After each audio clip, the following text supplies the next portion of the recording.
नमस्कार मित्रांनो, मी निखिल इंगळे तुम्हा सर्वांचे परत एकदा स्वागत करतो ग्रोथ एम्पायर कम्युनिटीमध्ये। आणि मार्केटमध्ये परत एकदा एक खूप चांगला IPO आलेला आहे, त्याच्याबद्दल आपण आजच्या व्हिडिओमध्ये इथे चर्चा करणार आहोत। व्हिडिओ खूप महत्त्वाचा असणार आहे, तर बघू आपण कशा प्रकारे ही कंपनी सध्या काम करते आहे, कशा प्रकारे आपण या IPOला अप्लाय करू शकतो आहे, खरंच IPOला अप्लाय केलं पाहिजे आहे का नाही, आणि तुम्हाला जर अलॉटमेंट झाली तर नेमकं किती शेअर तुम्ही विकू शकता, ह्या सगळ्या गोष्टींबद्दल आपण चर्चा करू। पूर्ण व्हिडिओ तुम्ही काळजीपूर्वक बघायचा आहे आणि मग तुम्ही निर्णय घेऊ शकता आहात या IPOला अप्लाय करायचं आहे का नाही। सगळ्यात पहिले आपण बेसिक डिटेल्स काय याच्याविषयी जाणून घेऊ की नेमका हा जो काही IPO आहे तो आहे पूर्ण ऑफर फॉर सेल। तर टोटल जर बघितलं आपण तर 650 कोटी रुपयाचा हा IPO असणार आहे, टोटल ऑफर फॉर सेल आहे। तर सर्व जे काही पैसे आहे ते प्रमोटर्सकडे जाणार आहे, कंपनीला कोणतेही पैसे नाही मिळणार आहे। तर ही थोडीशी एक निगेटिव्ह गोष्ट आहे या IPOसाठी, पण तरी पण अजून भरपूर सारी इंटरेस्टिंग गोष्टी आहेत ज्या आपण पुढे जाणून घेऊ। आणि प्राइस बँड जर बघितला तर 419 रुपयाच्या भावाने आपल्याला शेअर जे काही ते मिळणार। जेव्हा पण तुम्ही अप्लाय करशाल तेव्हा बरोबर 419च्या भावानेच तुम्हाला अप्लाय करायचे आहे, कारण याला 100% ओव्हर सबस्क्रिप्शन तर होणारच आहे नक्की। सो जे पण अपर प्राइस बँड आहे त्यांनीच अप्लाय करायचं, एवढं लक्षात ठेवा, ठीक आहे। तर आता कंपनीविषयी जर थोडक्यात जर आपण जर माहिती घेतली तर ही जी काही कंपनी आहे ती नॉर्मली एक विशेष प्रकारचा आणि मजबूत असं एक फॅब्रिक बनवण्याचं काम करते। जे पण फॅब्रिक जे काही आहे ते आपण जर बघितलं तर ऑटोमोबाईल सेक्टरमध्ये भरपूर जास्त यूज केलं जातं आहे, एरोस्पेस इंडस्ट्रीमध्ये म्हणजे जे पण आपण रॉकेट पाठवतो त्याच्यामध्ये तुम्ही कधी बघितलेलं असणार आहे। त्याच्यामध्ये जेव्हा पण खाली यायचं असलं, एखादी सॅटेलाईट येते आहे किंवा एखादा व्यक्ती येतो आहे, त्या टाईमला पॅराशूटची खूप जास्त तिथं गरज असते। तर पॅराशूटची जे पण सिस्टम आहे त्याच्यामध्ये हे खूप जास्त मदत करतात। आणि ही जी काही कंपनी आहे ती फक्त टेक्निकल फॅब्रिक्सने बनवत आहे, तर आपली जी काही मिलिटरी आहे त्यांच्यासाठी सुद्धा हे पॅराशूट आणि त्याचं जे काही फॅब्रिक आहे ना ते बनवण्याचं काम करतात। यांचं जे काही फॅब्रिक आहे त्याची क्वालिटी खूप चांगली आहे, तर भरपूर चांगल्या कंपनीसुद्धा यांना ऑर्डर देतात। जसं की आपलं जे काही भारताचं गगनयान मिशन आहे, या मिशन अंतर्गत भारतातले जे काही अंतराळवीर आहेत, आपल्या इकडचे जे काही ॲस्ट्रॉनॉट आहे ते भारतातून थेट डायरेक्ट आपण स्पेसमध्ये पाठवणार आहोत गगनयान मिशनद्वारे।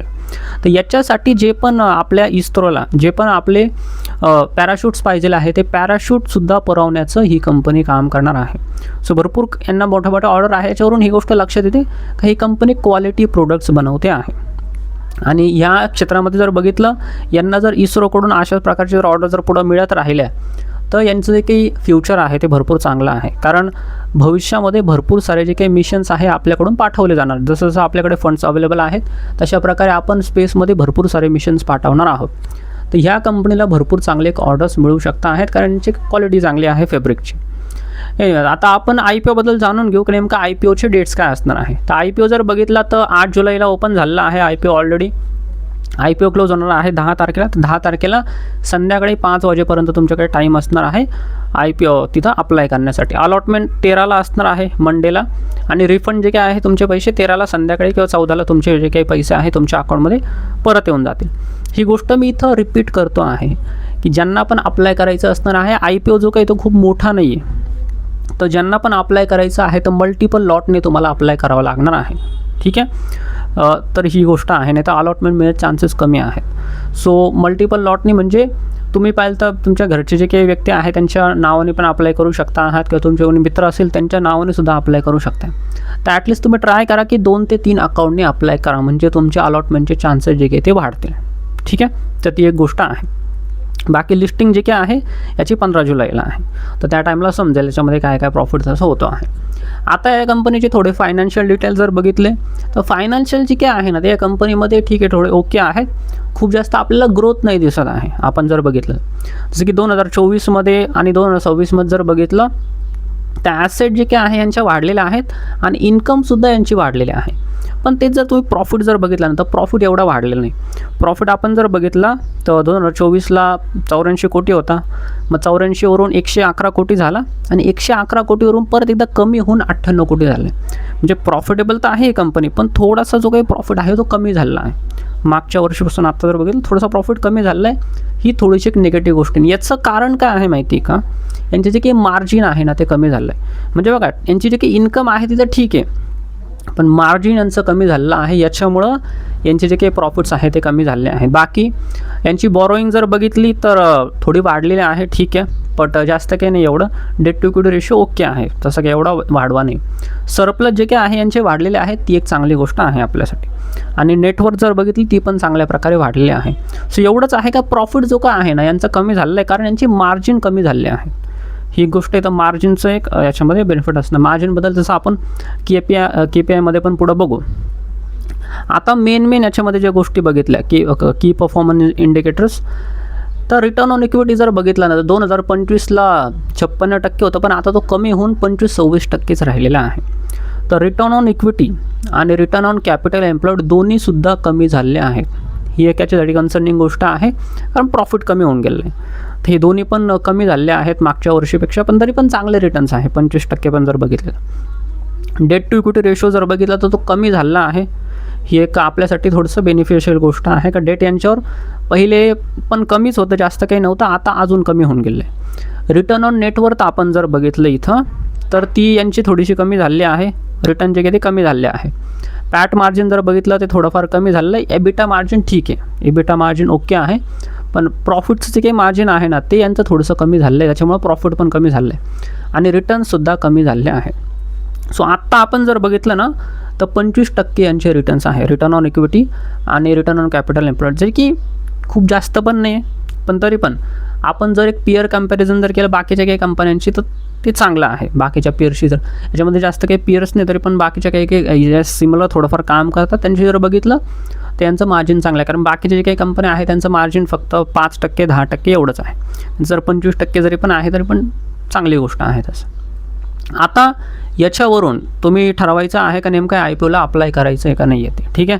तर सगळ्या काही गोष्टी मी तुम्हाला सांगितल्या एकदम न्यूट्रल पद्धतीने. आता तुम्ही मला कमेंटमध्ये सांगू शकतात की एवढं सगळं माहिती आहे, तुम्हाला काय वाटतं या IPOला अप्लाय केलं पाहिजे आहे का नाही. ओव्हरऑल जर बघितलं तर कंपनीचा चांगला एक फायनान्स आहे, ठीक आहे. तर फायनान्शियल सगळे ठीक आहेत, फक्त जो काही प्रॉफिट आहे त्याच्यामध्ये प्रॉब्लेम आहे, बट आय होप की यांचं ते काही मार्जिन आहे चांगलं होईल. आणि तसं पण कंपनी प्रॉफिटेबल आहे, फक्त एवढंच आहे प्रॉफिट थोडं कमी झालं आहे, पण तरी पण ठीक आहे. 650 कोटी रुपये जे काही हे रेज करता आहे तर ठीक आहे, चांगला प्रॉफिट आहे आपण जर बघितलं. बाकी तुमचं काय म्हणणं आहे IPOविषयी मला तुम्ही कमेंट बॉक्समध्ये सांगू शकता आहात.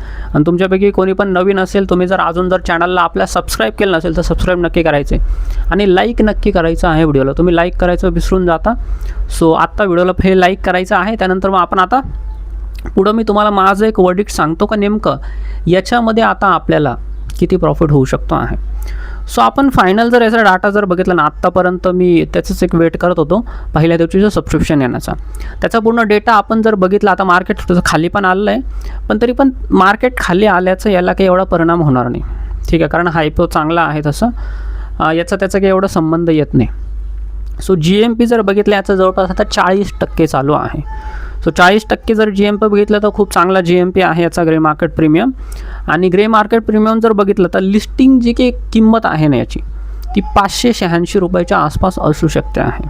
हे एक अंदाज आहे, याच्या थोडंफार कमी जास्त होऊ शकतं आहे. तर 586 किंवा समजा 600च्या आसपास याची लिस्टिंग प्राईस असू शकते आहे. या प्राईसला लिस्ट होऊ शकतो आहे, म्हणजे जवळपास तुम्हाला याच्यामध्ये 6000 रुपये प्रॉफिट होऊ शकतो आहे. आपण जर एक लॉटमध्ये तुम्हाला जर अलॉटमेंट जर भेटली, सगळे शेअर जर तुम्ही विकून टाकले तर 6000 रुपये तुम्हाला याच्यावरती प्रॉफिट होणार आहे एका लॉटवरती, ठीक आहे. तर ती गोष्ट आहे याच्यामध्ये.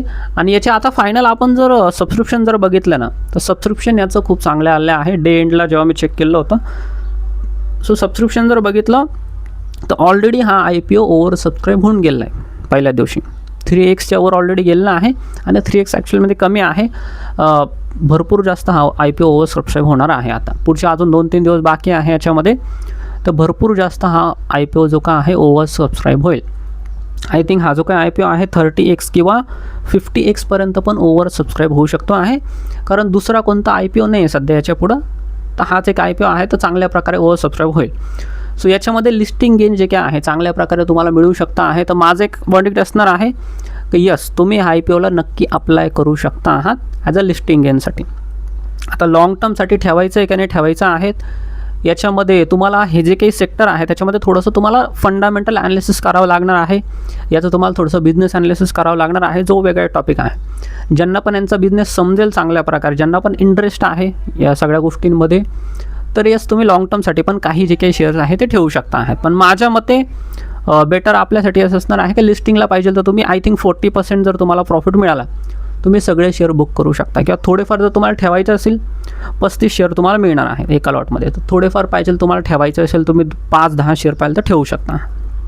तुमच्यावर ही काही गोष्ट आहे ते डिपेंड करेल. बाकी तुमचे जर काही क्वेश्चन असेल आता याच्याविषयी तर मला नक्की तुम्ही चॅटबॉक्समध्ये विचारू शकता आहात. ठीक आहे. बाकी तुमचं काय म्हणणं आहे IPO-विषयी, व्हिडिओविषयी मला कमेंटमध्ये नक्की सांगायचं आहे. ठीक आहे. तर लेट्स गो, भेटूया आता आपण पुढच्या व्हिडिओमध्ये. जातात मी एक अपडेट येतो इम्पॉर्टंट की SBIचा म्युच्युअल फंडचा जो काही IPO आहे तो येणार आहे लवकरच.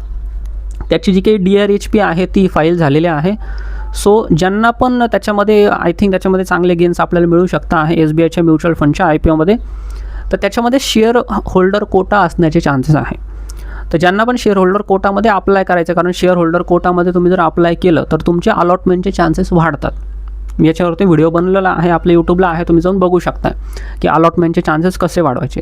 तर शेअर होल्डर कोटामध्ये तुम्ही जर अप्लाय केलं तर तुमचे जे काही चान्सेस आहे ते वाढतात अलॉटमेंटचे. तर शेअर होल्डर कोटा असण्याचे चान्सेस आहेत. तर शेअर होल्डर कोटा जर तुम्हाला पाहिजे असेल त्या IPOमध्ये तर त्यासाठी तुम्हाला आत्ताच्या आत्ता स्टेट बँक ऑफ इंडियाचा एक शेअर जो काही तो घेऊन ठेवायचा आहे.